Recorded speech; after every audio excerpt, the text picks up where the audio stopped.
So now that you understand a little better what entropy is and why it matters in the universe as a whole, let's dive a little deeper into why it matters for us as living things.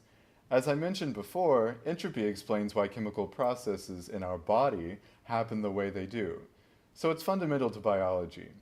But it's important to note that when biologists talk about entropy, they are usually referring just to the randomness of matter.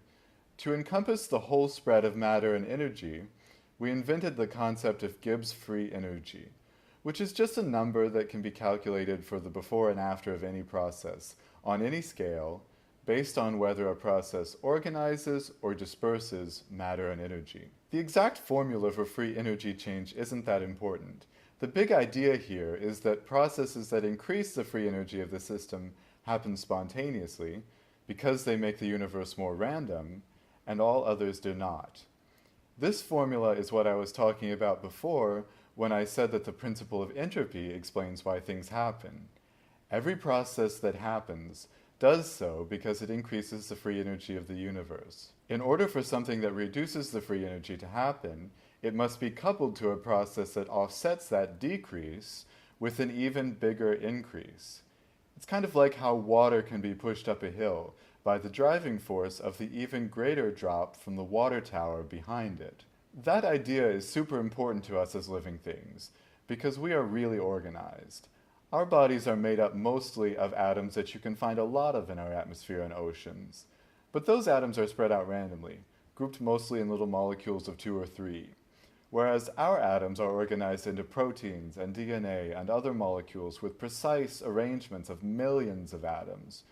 We are pockets of low entropy, of order, in a universe where everything moves toward disorder. So how come we can exist at all? The answer goes back to what I was saying before about free energy.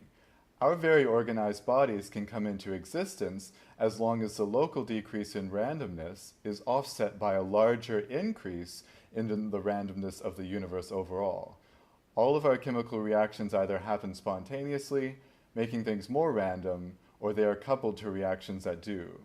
So we act kind of like entropic funnels, taking in matter at a slightly higher level of organization, putting it out at a lower level, and using the change to power the maintenance of our bodies. And that idea of ourselves as funnels for entropy, or perhaps waterfalls, may explain how it is that such organized things as us evolved spontaneously. Some scientists have suggested that life exists because it's a really efficient way to increase the randomness of the universe. It's kind of like how the plastic in your water pipes has to be more organized than the water passing through them.